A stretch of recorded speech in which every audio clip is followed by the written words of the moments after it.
15 Mac diraihkan sebagai Hari Pengguna Kebangsaan.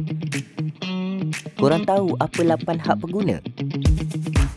Hak untuk mendapatkan keperluan asas. Hak untuk mendapatkan ganti rugi. Hak untuk mendapatkan maklumat. Hak untuk menyuarakan pendapat. Hak untuk hidup dalam alam sekitar yang sihat. Hak mendapatkan keselamatan. Hak untuk mendapatkan pendidikan pengguna.